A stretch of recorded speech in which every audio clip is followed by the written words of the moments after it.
Taking a look at the latest developments in the comic book world, when are comics getting back into shops? We have some sort of new comics, Daphne Byrne and other things, as DC's plan starts to roll out tomorrow, or today actually, I guess I should say. It's Tuesday, I'm gonna have to reset my thinking. But we're also getting some word of when Diamond is expected to start rolling comics out in a little bit less than a month's time, when we'll see new Marvel comics, Image comics, and so on. So let's recap the news, where things are at, along with some analysis.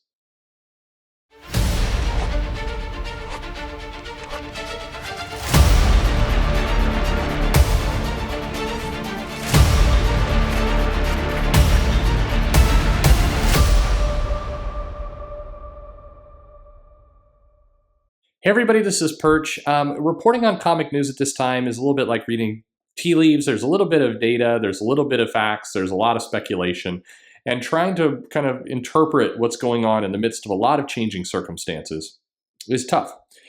Keep in mind, with all things comics, you have a number of different factors, and I always mention this at every time because it's important to keep top of mind.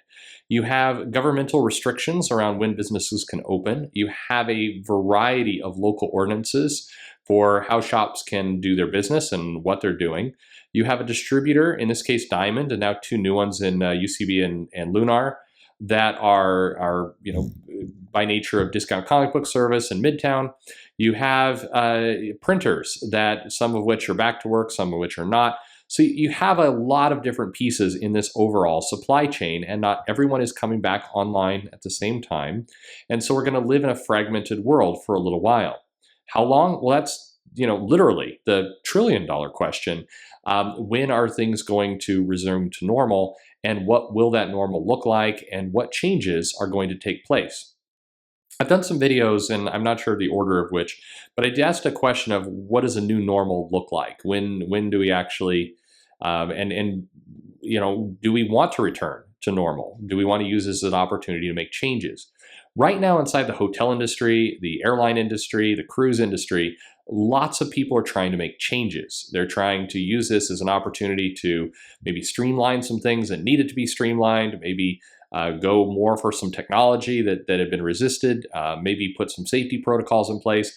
Lots of people are trying to make sure that when they resume operations, yeah, they want back to business normal, but a lot of the different factors in how their business operates will be different. Maybe there will be some redundancy cut.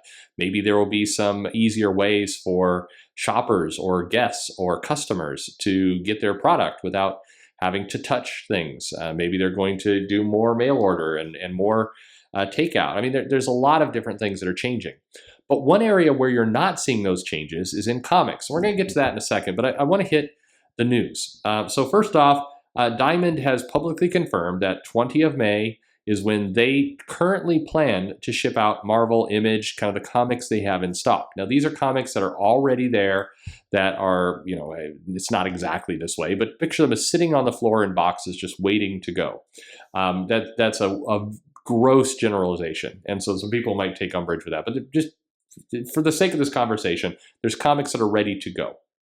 And Steve Geppi, who is a Diamond CEO and owner, will be on a live stream tonight, actually, with comic book retailers, talking about just generally how they're reopening, their plan, trying to get ahead of the news cycle, maybe assuage some fears that they're on the rocks. We have, we definitely have some questions about their overall cash flow and where they sit in the industry.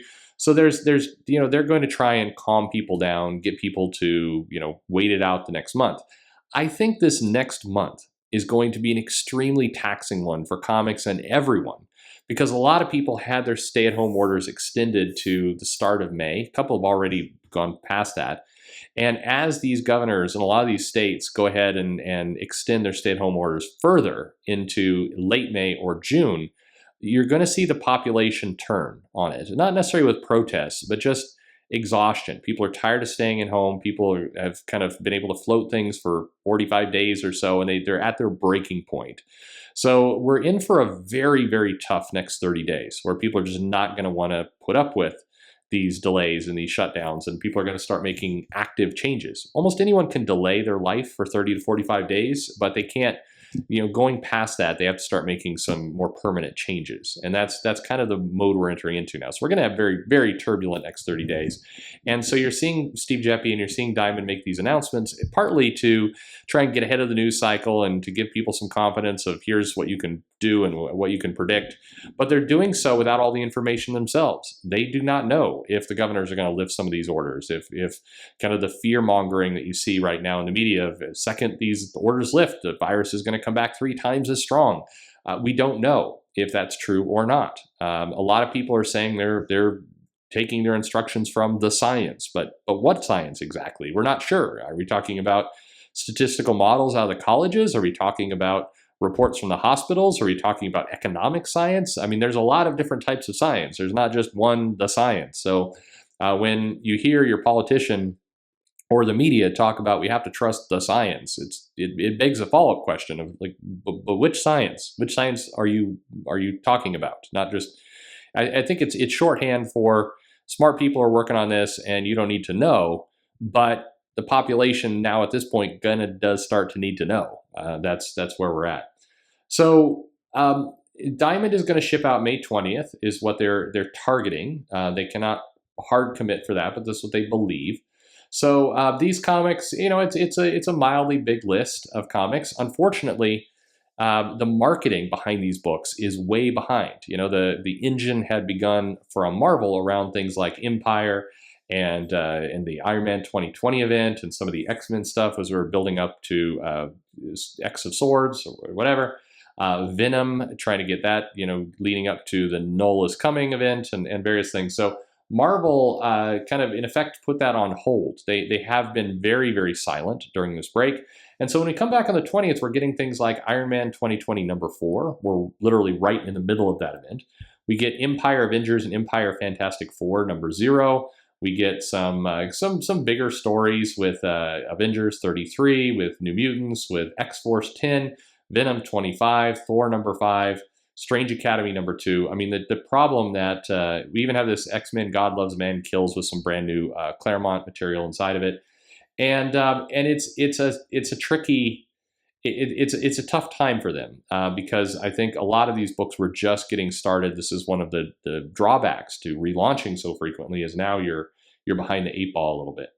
So they've got to restart that marketing at some point over the next 30 days. And unfortunately, with all the furloughs and other things Marvel has done, there's a big question mark about how much out of the gate they're going to be able to do because the comics are not at the point where they just sell themselves. But anyway, the plan is on the 20th, you're going to get these comics coming out, get stuff from Image and so on. Meanwhile, DC is going to slowly build more and more and more shipping throughout today, basically on the 28th to the 5th, the 12th. So we have kind of 3 weeks or so of more or less uninterrupted DC content coming out. So the question mark will be, how is DC going to do? They have definitely ramped up their marketing and their promotions, but that's kind of the state of comics. We're looking at basically another month before we are up to sort of full push. But that full push is going to look strange because there's not been marketing, there's not been a lot of information on it. Which brings us finally back to comic book shops.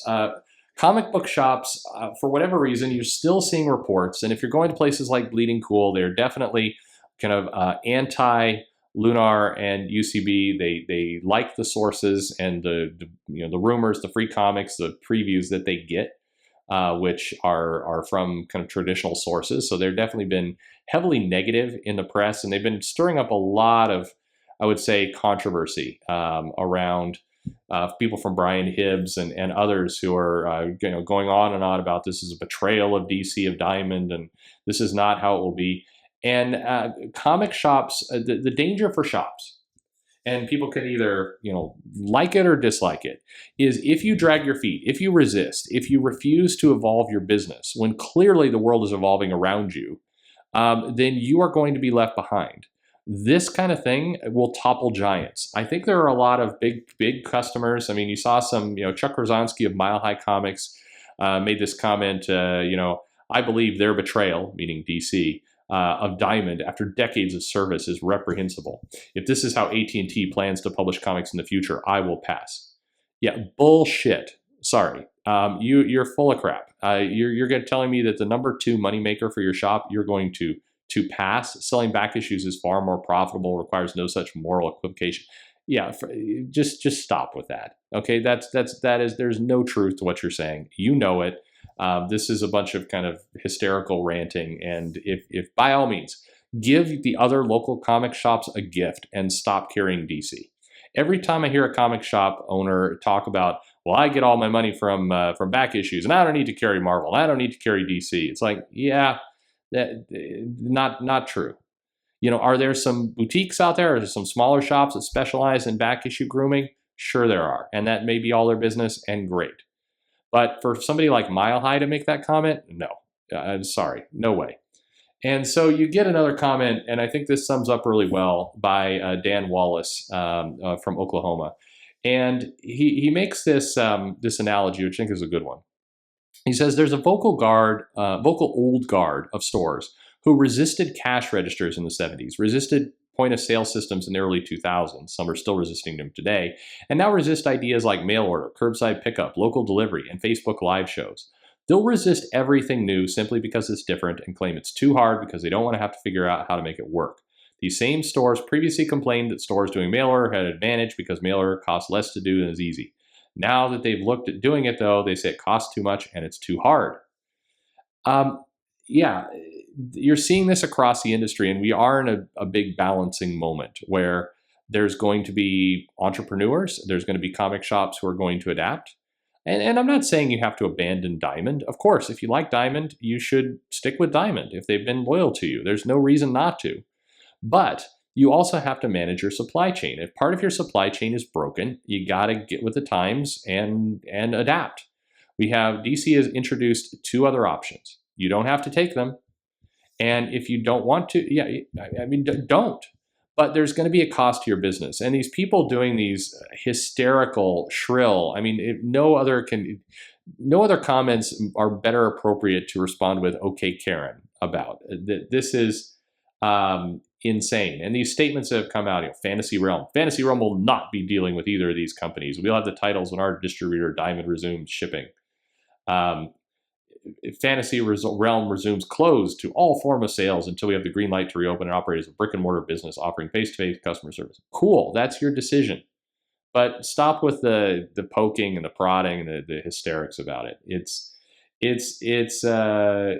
ridiculous. I refuse to use alter ego names. You're just saying you're not a businessman. I'm sorry, you're a hobby enthusiast. That's all you are. And by the way, this is no different than the people who will go off and say, Marvel is putting in too much social justice topics in their comics. I'm not going to order them anymore. Or Marvel's, the people who are making crowdfunded comics are evil and Nazis, and I refuse to carry their stuff anymore. There's some comic shops at the Big Bang who are talking about, I don't even want Ethan Van Sciver back issues in my, and all of that. Do you notice how it crosses all lines, be it one side or the other? When you make these big definitive statements, you always sound like a clown, and that's all you are. So the business must change. Life must move on, and that's where we're at right now. So that's the news. May 22nd, Diamond is back resuming again. They've got the Marvel Image, other things. The big publishers are still looking at how this new model that DC put in place is. Steve Jeppe is doing a live stream here Tuesday, April 28th, with some retailers, kind of trying to reassure people on his part of the business and probably thank them for sticking with him. And, we'll see how the next month plays out. This next month is going to be a tough one. So we'll see where we're at. But anyway, leave me a comment below if you have some other questions. I'm happy to answer them. I'll recap anything that's necessary. And I'm here with you on this journey. We just want comics out. We want people employed. We want people to be able to consume what they want to consume. Whatever the title may be, we want people to be able to read and enjoy and love comics. That's what I want. I say we. I think that's we. That's all of us, right? So leave a comment below. Let your questions free. Follow, subscribe. Please subscribe to the channel if you haven't yet. Introduce it to some friends. We're here. I'm here. I always say we. It's like I'm talking about myself in some weird plural third person. It's strange. It's unnerving. Thanks for listening. Yeah, thanks for listening. Thanks for being out there.